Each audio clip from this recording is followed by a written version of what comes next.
السلام علیکم ورحمۃ اللہ وبرکاتہ. دس از نور عائشہ اور آج ہم سورہ یونس کا تعارف اور اس میں جو ٹاپکس ڈسکس ہوئے ہیں اور اس کی جو ریلیونسی ہے اپنی پچھلی صورت سے ان سب کو انشاءاللہ سماعت کریں گے. تو ہمدن پوش ہو جائیے اور اپنی ساری توجہ قرآن کریم جو کہ اللہ تبارک و تعالیٰ کا کلام ہے، جو کہ ہمارے دلوں کے بہت قریب ہے، اس کو سننے کے لیے، اس کی وضاحت سماعت کرنے کے لیے ایک طرف اپنی تمام توجہ کر لیجئے. بسم اللہ الرحمن الرحیم. الصلاۃ والسلام علیک یا رسول اللہ. سورہ یونس، انٹروڈکشن اس سورت کا یہی سماعت کریں گے.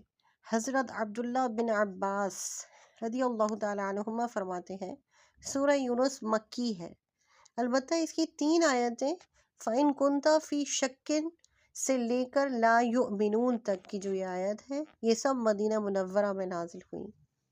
اس سورہ مبارکہ میں 11 رکوع ہیں اور 109 آیتیں ہیں. اس سورت کا نام سورہ یونس کیوں رکھا گیا، اس کی وجہ کیا ہے؟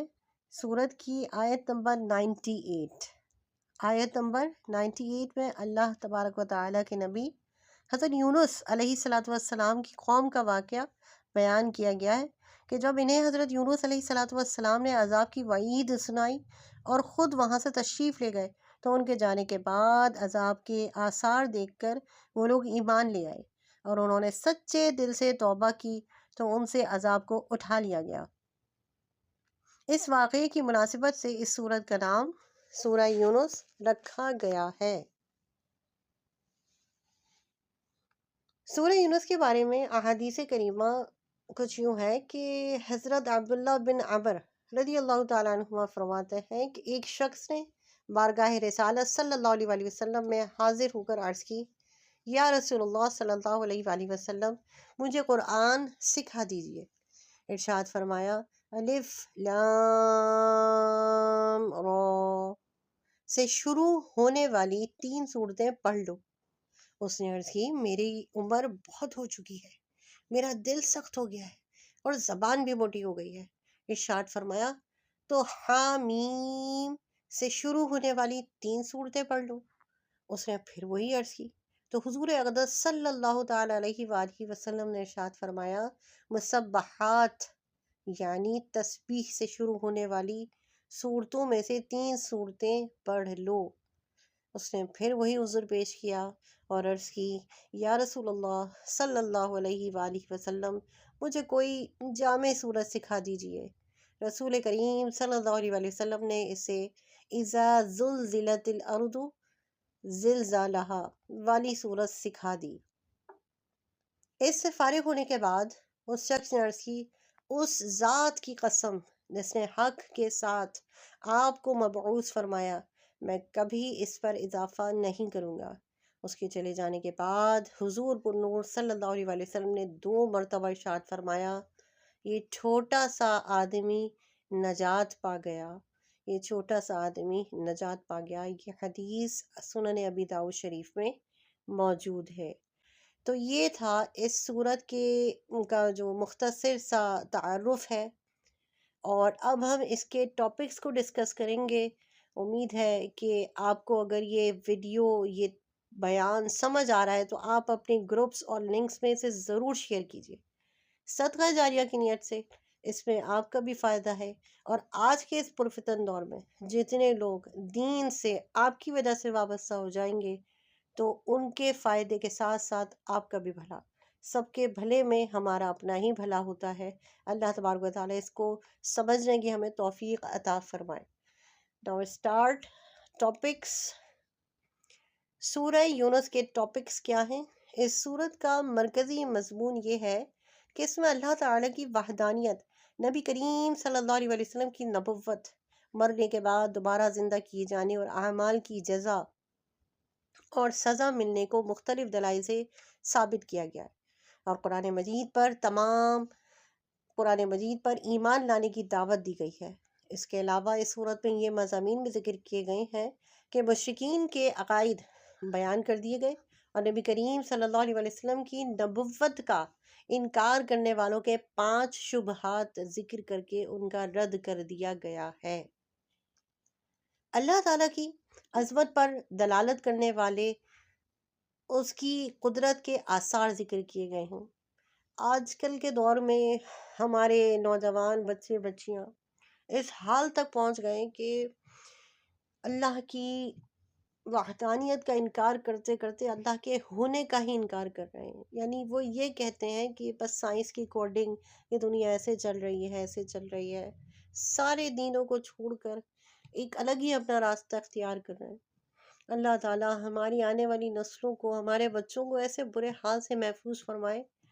تو جب سیلاب، سمندر سے بچنا ہوتا ہے، سمندر کی طغیانی سے بچنا ہوتا ہے، سیلاب سے بچنا ہوتا ہے، طوفان سے بچنا ہوتا ہے، تو کوئی نہ کوئی بند وہاں پہ تعمیر کیا جاتا ہے، کوئی نہ کوئی خیال کیا جاتا ہے کہ ہم ایسے وقت میں کیا کریں گے۔ تو آج اپنے بچوں کو یہ سکھائیے، جو بنیادی عقائد اللہ تعالیٰ کی وحدانیت اور اللہ تعالیٰ کے ہونے پر اور اللہ کی عظمت اور قدرت پر دلائل قرآن و حدیث میں موجود ہیں، ان کا ذکر کیجئے۔ حضور پاک صلی اللہ علیہ وسلم کے ختم نبوت کا ذکر کیجئے کہ آپ صلی اللہ علیہ وسلم خاتم النبیین ہیں، تاکہ ہماری آنے والی نسلیں گمراہ ہونے سے بچ جائیں۔ نمبر 3 جو پوائنٹ ذکر کیا گیا ہے وہ دنیوی زندگی کی مثال بیان کر کے اس میں غور کرنے کی ترغیب دی گئی ہے۔ پھر 4 پوائنٹ، کفار کو قرآن پاک جیسی ایک صورت بنا کر لانے کا اور اس کو دکھانے کا چیلنج کیا گیا ہے، جو کہ وہ کبھی پورا کر ہی نہیں سکتے، نہ اس وقت کر سکے تھے، نہ قیامت تک کبھی پورا کر سکیں گے، کیونکہ قرآن کریم خود ذاتی طور پر ایک معجزہ ہے۔ کفار کی طرف سے پہنچنے والی اذیتوں پر حضور پر نور صلی اللہ علیہ وسلم کو تسلی دی گئی ہے۔ اور 6 پوائنٹ، یہ قرآن پاک کی صداقت کو ثابت کرنے اور عبرت اور نصیحت کے لیے حضرت نوح علیہ السلام اور ان کی قوم کا واقعہ، حضرت موسیٰ علیہ السلام اور ان کی قوم کا واقعہ، اور حضرت یونس علیہ السلام اور ان کی قوم کا واقعہ بیان کیا گیا ہے۔ اس صورت کے آخر میں بیان کیا گیا ہے کہ اللہ تعالیٰ کی شریعت اور قرآن کے احکام پر عمل کرنے میں انسانوں کی اپنی ہی بہتری ہے۔ So it is better for us کہ ہم اللہ اور اس کے رسول کے دین پر عمل کریں۔ جیسے کہ آج مختلف ریسرچز مختلف باتوں پر ہمیں یہ بتا رہی ہیں کہ جو قوانین اسلام نے بتائے تھے وہی سب سے اچھے تھے۔ چاہے آپ کوئی اپنی گھر کے نسخوں کو لے لیں، اپنے کھانے پینے کے تعلق کو لے لیں، اپنی زندگی کے اصولوں کو لے لیں، وہ تمام چیزیں جو اللہ اور اس کے رسول نے ہمیں تلقین فرمائی ہے کہ یہ کام اس طرح کرنا ہے اور اس طرح کرنے میں فائدہ ہے، یہ چیز حلال ہے اور یہ چیز حرام ہے، تو اس میں ہمارے لیے فائدے رکھے گئے ہیں اور حرام میں نقصان اور خرابیاں رکھی گئی ہیں۔ تو آج بہت ساری چیزیں یہ سائنٹیفکلی بھی پروف ہو رہی ہیں اور پھر لوگ مانتے ہیں۔ اچھا یہ ہے کہ ہم اللہ اور اس کے رسول کی باتیں آنکھیں بند کر کے مان لیں اور ان باتوں پر عمل پیرا ہو جائے۔ اب اس سورت کا جو تعلق ہے سورہ توبہ کے ساتھ، وہ کیا ہے، آپس میں ان کی کیا ریلیونسی ہے کہ سورہ یونس اور سورہ توبہ، سورہ یونس کی اپنے سے ماقبل صورت سورہ توبہ کے ساتھ مناسبت دراصل یہ ہے کہ سورہ توبہ کا اختتام نبی کریم صلی اللہ علیہ وسلم کے اوصاف کے بیان پر ہوا، اور سورہ یونس کی ابتدا میں رسول کریم صلی اللہ تعالیٰ علیہ وسلم پر نازل کی جانے والی وحی پر ہونے والے شکوک و شبہات کا رد کیا گیا ہے۔ نیز سورہ توبہ میں زیادہ تر منافقین کے احوال اور قرآن پاک کے بارے میں ان کا موقف بیان کیا گیا، جبکہ سورہ یونس میں کفار اور مشرکین کے احوال اور قرآن پاک کے بارے میں ان کے اقوال بیان کیے گئے ہیں۔ وآخر دعوانا ان الحمد للہ رب العالمین۔